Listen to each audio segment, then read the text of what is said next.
সব রাজ্যেই এসআইআর, সব রাজ্যকেই এসআইআর প্রস্তুতির নির্দেশ। কি নির্দেশ দেওয়া হলো কমিশনের তরফ থেকে, আরো বিস্তারিত এই বিষয়ে জানাতে পারবে মৈত্রেয়ী রয়েছে আমার সঙ্গে। মৈত্রেয়ী, কমিশন কি নির্দেশ দিল?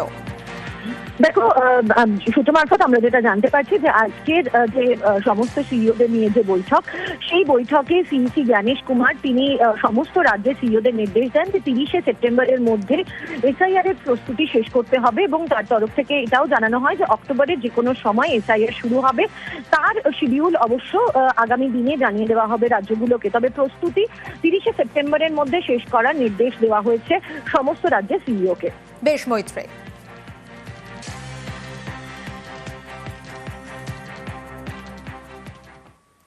এসআইআর করার আগে পদত্যাগ করুক কেন্দ্রীয় সরকার, ফের নিজের অবস্থানে অনড় অভিষেক বন্দ্যোপাধ্যায়। আপনি যদি সত্যি ভুয়ো ভোটার বাদ দিতে চান, তাহলে এই ভুয়ো ভোটার যুক্ত তালিকায় তো নরেন্দ্র মোদী নির্বাচিত হয়ে 2024-এ ক্ষমতায় এসছে। আপনার যদি উদ্দেশ্য সৎ থাকে, আপনি কেন্দ্র সরকারকে বলুন রিজাইন করুক। আপনি একদম কাশ্মীর থেকে কন্যাকুমারী যত রাজ্য আছে, যত বুথ আছে, যত গ্রাম আছে, যত এলাকা আছে, সব জায়গায় এসআইআর করুন। কিন্তু সরকারকে আগে রিজাইন করতে হবে, তারপর আপনারা এসআইআর করুন, করে ফ্রেশ ইলেকশন করুন। আমরা তো মানুষের কাছে যেতে ভয় পাচ্ছি না।